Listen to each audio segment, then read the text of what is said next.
Hey folks, this is Vince with Dad's Gaming Addiction, and today we're going to quickly review Megaquarium Architects Collection. Architects Collection is a DLC that you can find on Steam for about $8. You will need the core game Megaquarium in order to play it. Now, I have covered Megaquarium before, I've even reviewed it, and I'm going to briefly touch on this particular DLC. But for those of you that are new to this entire game, Megaquarium, in my opinion, is probably the definitive simulator in terms of building your own aquarium from the ground up. There is a campaign that the game will take you through. There's a sandbox that you can customize fully, which is really nice. And you're going to be doing what you would expect to do in a simulator-style game. You've got this top-down isometric view of sorts, and you're going to be building your very own tanks and building various objects to keep both your fish and your customers happy.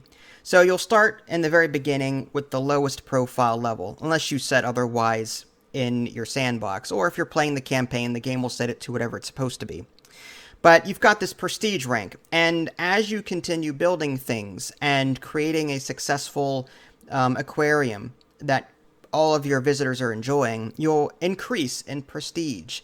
And whenever you reach the next prestige rank, you have the ability to start researching more items. For example, at prestige rank 4, you've got access to some basic things, like you can put down objects that will maintain your tanks. You've got heaters and various types of water purifiers.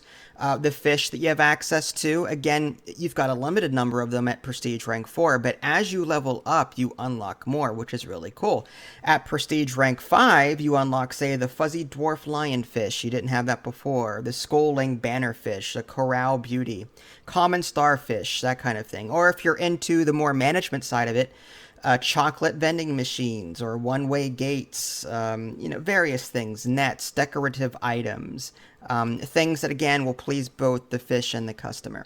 So you're going to be building this aquarium and leveling up your prestige. You also have research in this game that you have to manage. Research is, for the most part, gained passively.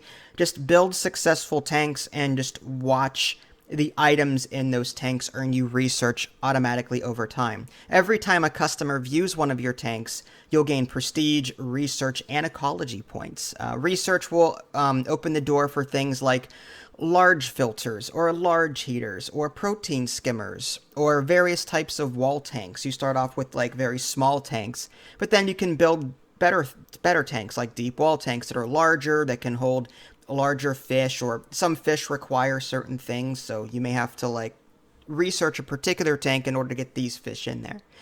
But that's what science is all about. You earn that passively. And then I also mentioned briefly just now ecology points. Again, by putting various items in these tanks, again, decorative, whatever, people come by, you earn ecology points. That allows you to get more fish. So like I was saying earlier, say in rank 2, you have the ability to research the dottyback, the Arabian blue line dottyback. At rank 3, it's the flame angelfish or the zebra moray eel. And then further down the line, you've got the guppy, the Picasso tigerfish at rank 4, and so on. So the more you level up your ecology, the more different types of fish that you can research. And you can then put into your tanks, which is kind of nice. That's in a nutshell what you're going to be doing. Each fish has its own requirement, and I think this is the crux of the game, really. You're going to be spending the most of your time looking at your fish's traits and trying to figure out what they need. The black bar soldier fish, for example, requires orange pellets. So you need to make sure that you've got a station nearby so that your staff can take care of them and feed them those orange pellets. Likewise, the black bar soldier fish dislike lights. So you can't put any sort of lighting equipment on your tank that this particular fish is housed in. They also require caves to some degree, so there's a cave requirement. Some fish require a lot of caves, some just a little bit. Some require plants, some require rocks. So you really need to look at your fish that you're about to put into this tank and then figure out, what do they need? What can I put in here? What about their temperature? Do I need to put anything in this water to maintain the temperature? In the beginning, you'll be getting mostly tropical fish, but then later on the line, As you start unlocking other fish, you may have to lower the temperature a bit to maintain that. If you have the other DLC that this game has to offer, the freshwater fish, that's something else that you'll have to worry about. So getting into the nitty-gritty of the Architects Collection, the main crux of this particular expansion, there's 11 tropical and 4 cold water marine species that are new to the game. There's also bridges, tunnels, archways, and roofs. There's different themed walls and dividers, paintable facilities, decorations, and new paints, accessories, and a new gift shop item, and additional objectives to enrich the sandbox experience. Yeah, everything that is in this DLC flows right into Sandbox. So you don't have to play the campaign in order to experience this. That's one complaint I have with other games.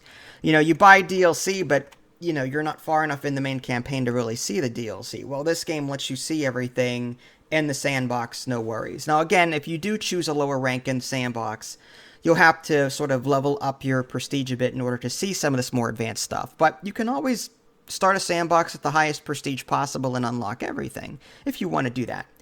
You can also walk around in first-person view, but you could have done that before, too. Do I recommend this DLC? Absolutely, yes. As I said before, in prior videos and in this one, this is a definitive aquarium simulator. I don't think it gets much better than this as it stands. There's not a whole lot of games out there. Back in the day, I remember Big Fish Tycoon, but that was a linear breeding experience. In this game, it's like it's an aquarium breeder on steroids. Fish do breed with each other in this game, but like I said, you have to manage their likes, their dislikes, what they prefer, maintaining tanks, and keeping the customers happy too. And to be honest, all of it is fairly easy to do. Like, this is a more casual experience. Making money in this game is super easy, at least in my opinion.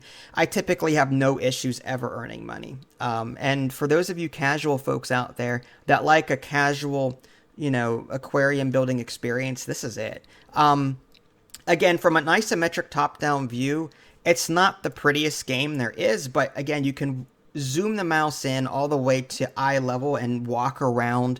You can even walk around the tanks, and you really can't interact with anything like you could in, say, Zoo Tycoon. But it's still nice just to wander around and watch the customers go about their daily lives and watch these fish and different things like that. So yes, do I recommend this game? Absolutely. The trilogy is actually on sale. There's a complete anthology that you can purchase, and that includes the core game, the freshwater DLC, and the Architects Collection. I would recommend getting all three. If you're not into these types of games and you're like, well, maybe it looks cool, but I typically don't play simulators, maybe wait for a sale. But to be honest with you, I don't think you'll be sorry. I think the hardest part of this game really is as you unlock more fish and as you level up, you're going to have to contend with different needs. Oh, this particular fish is a breeder. What does that mean? When they're fully grown and all of their care requirements are met, this animal has a chance of creating offspring with another animal. Or maybe they're a hybrid, or maybe they're a wimp, meaning that if they are in the same container as a bully fish, then they're going to be very unhappy. Maybe acidity is a thing, where you need neutral water or something like that. Or maybe they're a freshwater fish compared to a tropical saltwater fish. You get the idea. That's the toughest part of this game, really, is figuring out what fish can combine together. The campaign, the only thing I don't like about the campaign, really, and I've said this before, is that typically it starts you off the level with things already in it. And I just demolish everything and start from scratch because I like to design my aquarium my way. That's just how I do it, and it works every time. It's fine. You can totally do that. So if you're worried about a linear campaign experience, you don't have to worry about that. You can delete everything prior to everything starting. Just pause it, delete everything, build everything the way you want, and have at it. Like in the campaign and Sandbox, you'll get various mails, in your little email inbox and quests that you can perform. And so a lot of that does relate to the new DLC that you can buy here. So yes, I recommend this game absolutely wholeheartedly. easy recommend. This is a game that I could play for hours and get lost in. So give this a look if you haven't already. If you guys haven't already, subscribed to me on Twitch and YouTube. That way you can stay up to date with any new content I happen to publish. This is Vince. Thanks for watching, and I will catch you guys next time.